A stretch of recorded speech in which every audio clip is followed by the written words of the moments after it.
Hi, Phil. Hey, Rodgers. We know we touched base on the previous episode about gun violence.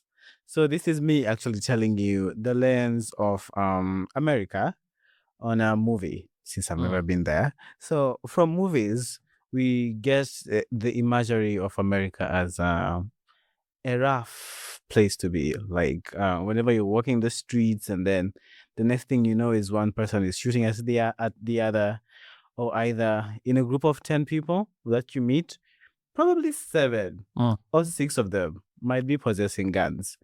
And I don't know why. I think that it might be a thing for each family to at least have one arm in the house for either protection or whatever the cases are. So please repaint this image for me, or rather, what would I say? Enhance it. If you're approving. Not sure I want to enhance it. Mhm.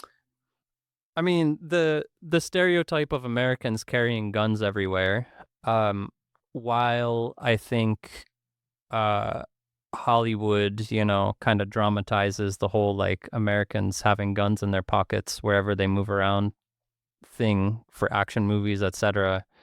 While it might be a little sensational for the big screen, because in storytelling you need high stakes, right? And so if you're always packing a gun, then the stakes are inevitably more higher. But it's not totally baseless,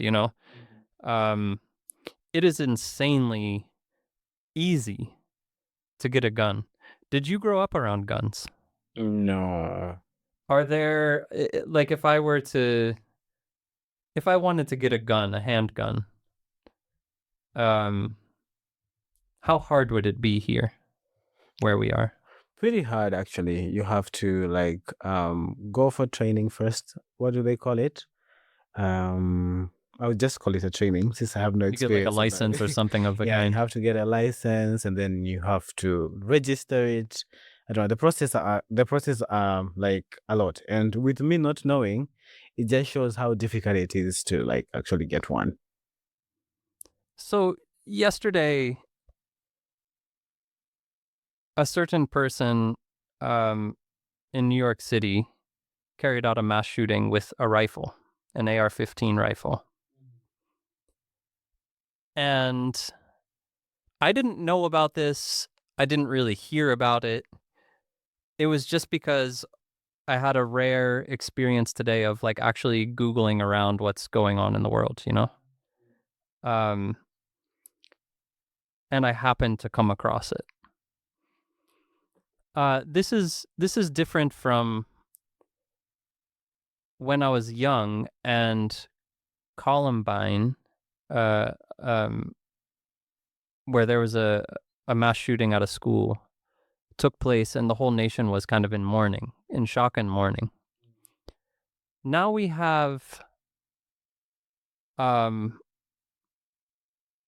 groups of even like conservative communities where parents have had to band together, and these are communities where gun culture maybe has been alive or at least accepted across mainstream society.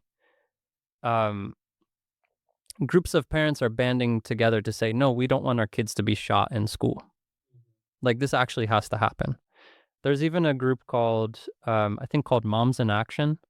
And they kind of, if I understand it well, like the image is kind of like the suburban soccer mom, like you have your minivan and your kids who get into the minivan to go to soccer practice. And I think they sort of lean into that suburban mom kind of image to show that these people who are stereotyped as being not politically active, not progressive, not engaged in this kind of stuff, they have decided to form a group that's saying, no, we don't want guns in schools with our children. This seems like a very basic thing, guns have the capacity to kill people, therefore that thing should not be next to our children. It seems super logical. But the US is a very polarized society, and the narrative, the mythology of the gun, is this is like the one of the main amendment rights in the US is to carry a gun, right? And there's a whole kind of white supremacist American exceptionalist narrative that is is um is wedded uh to the core of like white settler American identity. And so we have massive lobby groups like the NRA that, will introduce fear tactics to a lot of the gun culture kind of demographics. If we elect this person, they're going to take away our guns.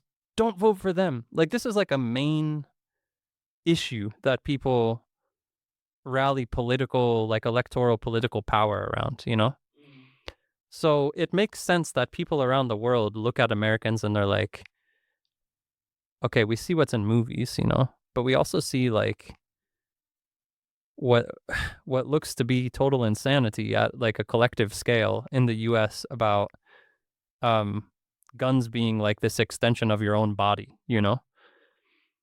and that being a right for some reason. And there's a lot to say. A sidebar conversation would be like, there are many like armed movements that maybe sometimes have done armed struggle, but often do like nonviolent struggle, even though they're armed. And I want to separate that conversation for maybe like a separate day. But I remember when I lived in Harrisburg, Pennsylvania.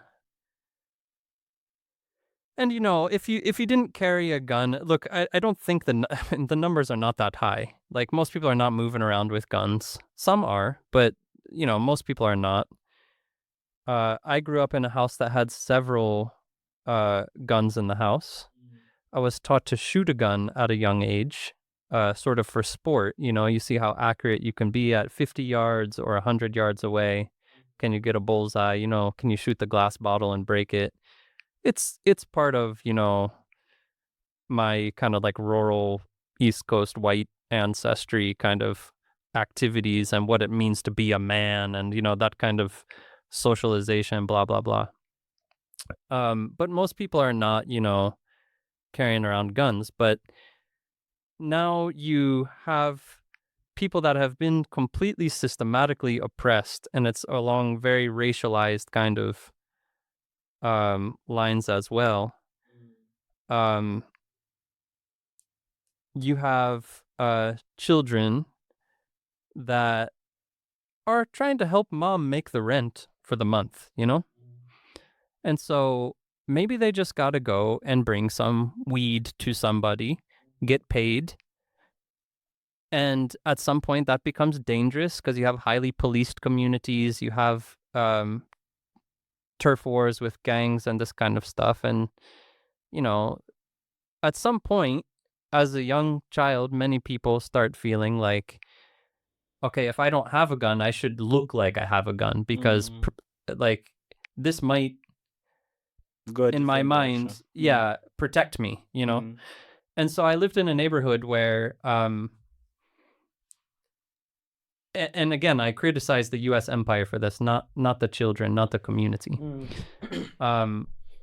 where young kids, would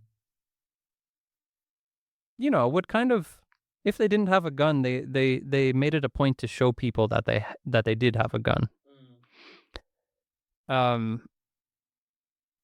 We had one person in our neighborhood who was killed for food, was carrying a bag of food, was killed, and the food was stolen.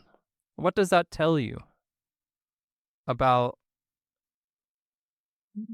the economy of a place? I had a neighbor who had about 5 bullets come into her house. And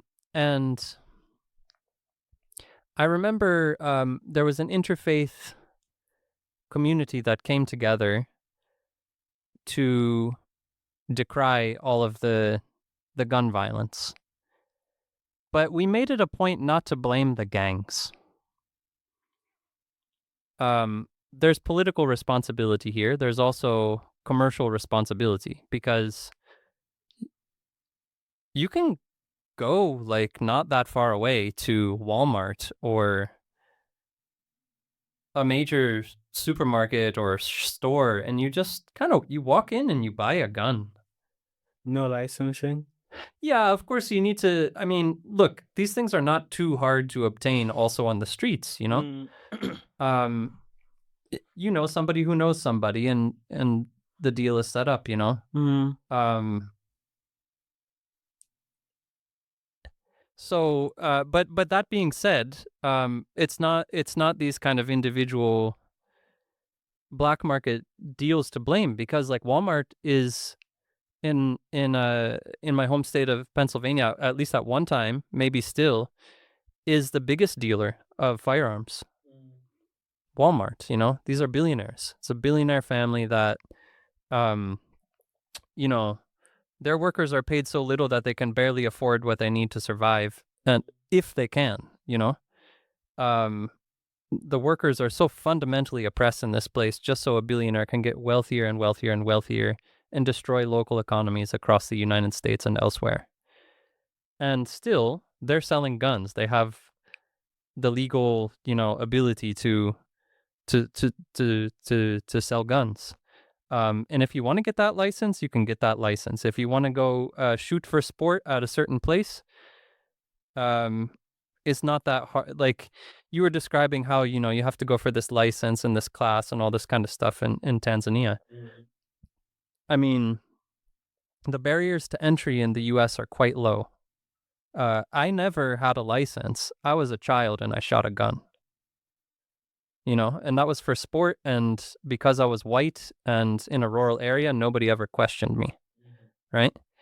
So, to me, it's one of the, when I talk to conservative Europeans, there's a few things that I've talked to conservative white Europeans about just to kind of, I don't know, understand their politics, but they almost always change the conversation to sexuality or guns, in my experience.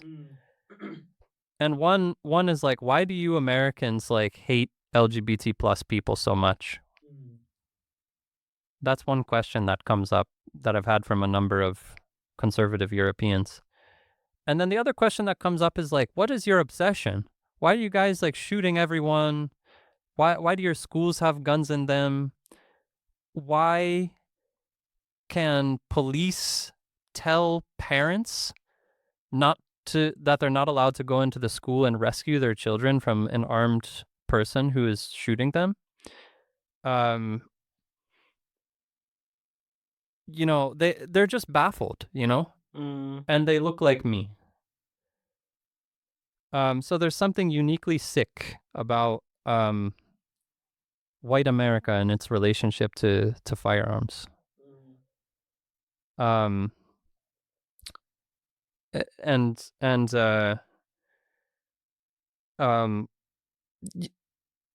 know, the I don't have like it would be good to get, you know, facts like this for the show note, facts about this for the show notes.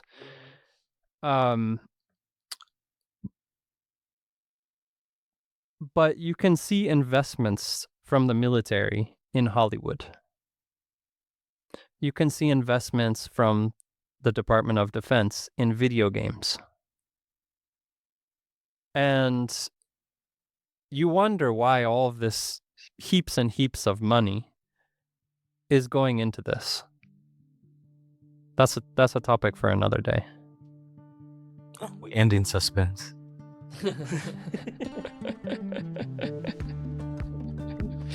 Good. Thanks, brother. Thank you. Yo.